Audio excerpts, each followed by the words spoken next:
Hello guys, welcome back to our channel. তোমরা সবাই কেমন আছো? আশা করছি সবাই ভালো আছো, আর আমিও অনেক ভালো আছি। তোমাদের মনে হতে পারে আজকে আমি এত সকাল সকাল কেন উঠে গেছি। আজকে আমি করব শিব পুজো। তো কেমন করে করছি, কি করব না করব সবই তোমাদের সঙ্গে শেয়ার করব। তাই আজকে সকাল সকাল ব্লগটা স্টার্ট করে দিলাম। এদিকে ছেলের জন্য জল গরম করে রেখেছি। তো চলো এখন স্নান করতে যাওয়া যাক। আর স্নান করে এসে তোমাদের সঙ্গে আবারও দেখা হচ্ছে, আবার নতুন রূপে। ওহো, ভুলেই তো গেলাম, তার আগে গামছা নিয়ে নিলাম।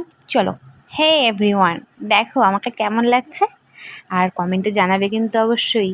শাড়ি পরেছি মানে গ্রাম্য বধূর মতন, দেখো না, জাস্ট অসম। এইদিকে ফলের প্যাকেটটাও নিয়ে নিয়েছি, আর এখন যাব মায়ের ঘরে, কারণ আমাদের পুজো পার্বণ সমস্ত কিছু মায়ের ঘরেই হয়। এখনও তেমনভাবে আমাদের ঠাকুর ঘর দেওয়া হয়নি।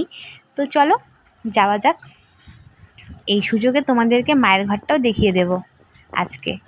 চলো আমার সাথে। সকাল সকাল দারুণ মজা হচ্ছে আমার কিন্তু। সিটকানিটা এত টাইট না, তারও আগে খুলে নিই। ঘরেও আস্তে আস্তে গুটি গুটি পায়ে ঢুকে গেলাম। তো মোবাইলটা কোথায় রাখবো সেটাই ভাবছিলাম। তো রেখে দিলাম টুপ করে মায়ের বিছানার উপরে।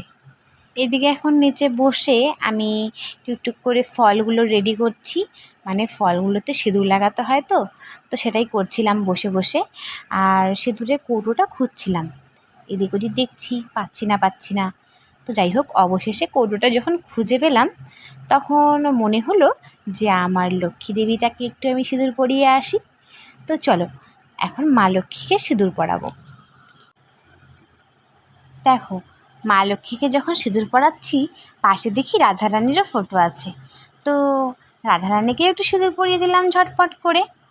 তারপর ঠাকুরকে বলছি, ঠাকুর সবার মঙ্গল করো, সবাইকে ভালো রাখো, সবাই যেন ভালো থাকে, সুস্থ থাকে।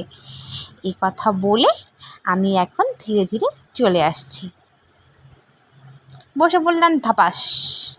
আমি খুবই দুঃখিত, পুজো করার সময় বাবু উঠে যায়, আর যার জন্য আমি মোবাইলের তখন ক্যামেরাটা করতে পারিনি।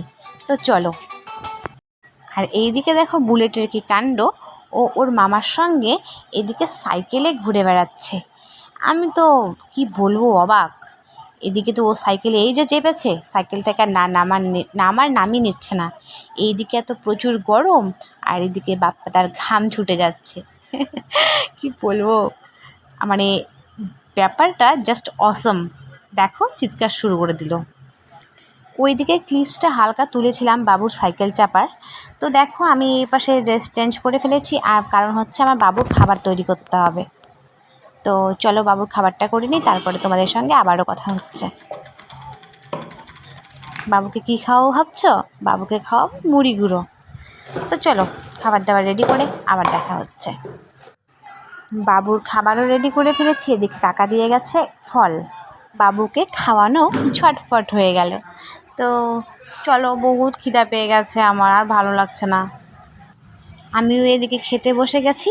আর তাড়াহুড়োর মধ্যেখানে যেহেতু মা আজকে বাড়িতে নেই, সিদ্ধ ভাতই করেছিলাম, সেই সিদ্ধ ভাতই খাবো। তো সেটাই খাচ্ছি, দেখো ধাপাই খপাস খপাস করে খাচ্ছি। তো আজকের ব্লগটা এই পর্যন্তই। যদি তোমাদের ভালো লেগে থাকে আমার ব্লগটা, তাহলে তোমরা অবশ্যই লাইক, কমেন্ট আর শেয়ার করে দিবে। তো সবাই ভালো থাকো, সুস্থ থাকো। সবাইকে আজকের মতন টাটা, বাই বাই। আবার দেখা হবে নেক্সট কোনো ব্লগে। টাটা।